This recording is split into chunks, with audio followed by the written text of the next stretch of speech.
Hi, I'm Jack Gately from GatelyAcademy. In this lesson, we talk about the basic difference between real estate and personal property. So I usually like to think of these things as kind of like on a spectrum. And usually, the vast majority of the time, about 90% of the time, it's really easy to tell the difference between real estate and personal property. But kind of like in the middle of this spectrum right there, that 10% in the middle, that's where things get a little bit fuzzy. And of course, that's where they like to ask the exam questions. And later on, when you become licensed in real life, you'll see that you can have a number of little issues that would be somewhat unpleasant in the practice of real estate once you get out there in the wild if you don't get this right. This is a very important difference between real estate and personal property. Now, personal property are things that, as a general rule of thumb, things that you can move. You can actually pick it up and move it.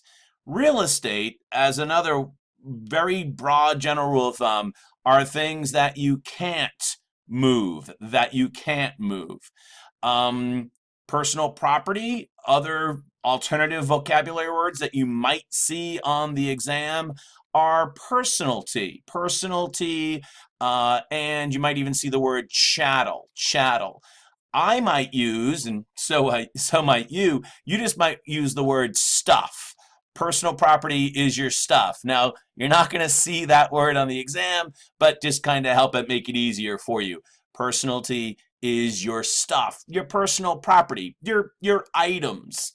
All right, so what is real estate then? What is real estate in? Well, let's talk about the three things that overall make up real estate. In a nutshell, real estate is the land, the appurtenances, and we'll get into a whole other video about appurtenances.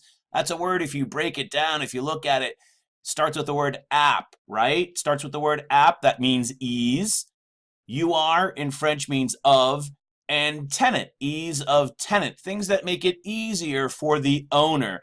And in this case here, tenant means owners. But we'll get more into that word appurtenances deeper in another video.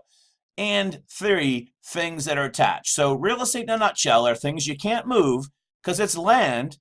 Appurtenances, these are almost always some type of abstract benefit that you accrue as an owner.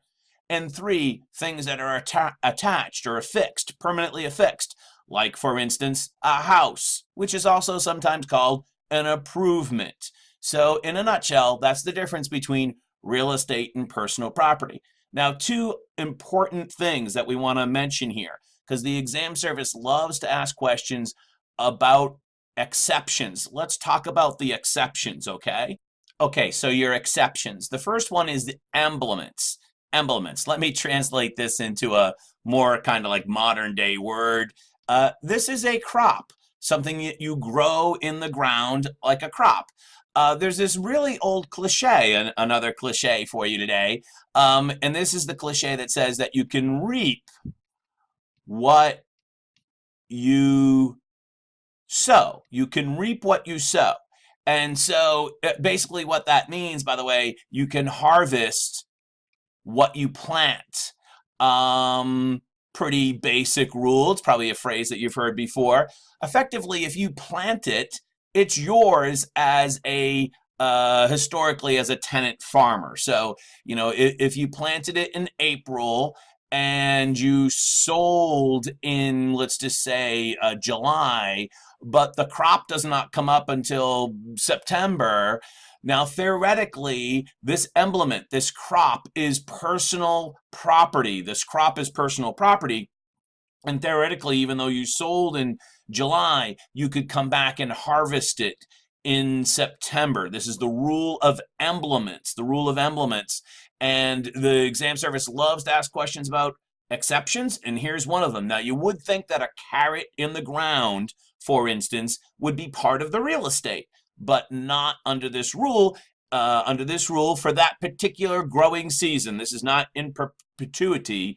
It is just for that particular growing season. But you would think that a carrot in the ground or an apple on the tree would be part of the real estate. But no, it's actually an exception, and it makes for a really good test question. Also, trade fixtures. Trade fixtures are things that are built in. They're built into the property. But a huge but here, with a trade fixture, you make money from it. You make money from it. You make your living from it. And as a result of making your living from it, it is personal property once again, personal property. I always use this example, and I'm not a really good at the drawing here, but let's see if we can draw it for you. Maybe you'll guess it before I finish with it. This is I hope that you can see it's a chair. This would be a barbershop chair or a dentist chair, if you want to think about it that way. And a barbershop chair is a piece of personal property under the trade fixture rule, Very, very important to understand these two exceptions for the exam. Now, let's get a little bit deeper about what determines the difference between a trade fixture and a regular old fixture, like a chandelier or a built-in bookshelf or something like that, because not everything is a trade fixture. So let's dive a little bit into that difference. So how do you tell if something is personal property or if it's now a real estate fixture, part of the real estate? Well, the first question you have to ask yourself is the method of attachment, or as we usually say in the business, if it's nailed, glued, or screwed, it's real estate. If it's nailed, glued, or screwed, it's real estate. And just like any cliche, there's some truth to that. There's probably a lot of truth to that. There's some of the finer points are left out of any cliche, right? But it's a good place to start. Is it permanently affixed? Is it permanently affixed is the first question you ask yourself. And then you gotta ask, is it special built for the location? So the example that I always use at my real estate school is a question of like a rock that you kind of see out by the mailbox at the end of the driveway. If a rock has somebody's name on it, like Smith, and the rock is just sitting on the ground, is it special built for the location? No, it has their name on it, and therefore it is not special built for the location. So then you got to ask yourself the next question: who installed the item? And if a tenant installed the item, in many cases, the tenant installed the item for a temporary use, in most cases. Now, there are going to be even some finer distinctions beyond that, but in most cases, if the tenant installed it, usually that's going to be for temporary use, unless it's something that they really built permanently into the structure. Lastly, or second to last, I should say, intent. Let's go back to that issue of the rock out by the mailbox. Now, before I drew the rock with someone's name on it, but what if I drew it with the house number? Same rock, but different inscription. This house number proves that it's obviously special built for the location, right? And therefore the intent was to have it stay with the property. In the same way, the rock with the name was intended to mark something as your own piece of personal property. Like when it's yours, for instance, you put your name on it, right? Whether it's your book or your jacket or your gloves. Remember when you were a kid, maybe your mom stitched your name into your jacket so you didn't lose it in grade school. When you put your name on it, that means the intent is to keep it as your own. And so a rock with your name on it would be personal property, where a rock with the inscription, by the rule of special built, would be a piece of real estate. And then there's the last one, which, if I dare say, trumps all the other items here on the list, in that it's the agreement of the parties. If the parties can agree to treat whatever item is at issue here as either real estate or personal property, then that supersedes rules 1, 2, 3, and 4. And that brings us up to our very last important item on this video, and that's what an inclusion and exclusion are. Let's get into an inclusion and exclusion. Now, sometimes when you sell a property, let's just take a single family home, there are going to be some things that are going to be included in the transaction that would otherwise be personal property, and there are going to be some things that are going to be excluded that would otherwise be real estate. So let's take inclusions. They're the easiest one, I think. The most common, at least in my experience, is a washer and dryer, at least the type of dryer that is electric. You do have you do have dryers that are powered by natural gas, but let's just set that one aside for a moment. Let's talk about the type of dryer that's plugged in. That would be personal property, personal property. If the seller wants to include these in the transaction, that's fine. You can do that. Very, very common, in fact. You would probably want to put that into the listing document and probably also into the purchase and sale document so that it's documented through an express written agreement that the washer and dryer is to remain as part of the property or part of the deal at the closing. So when the buyer and seller have the walkthrough, especially the buyer, the washer and dryer is there as they had agreed in writing.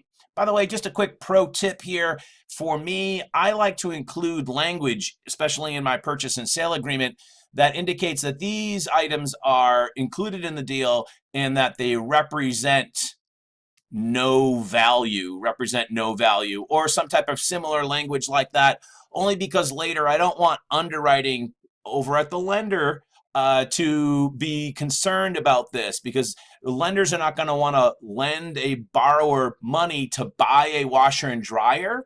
And so you have to make sure that from a mathematical point of view, from an accounting point of view, the lender is not actually lending money to buy the washer and dryer, and that basically the washer and dryer is thrown in for free and is not included in the appraisal number. So just a little pro tip there, and if you lost me on that, it's okay.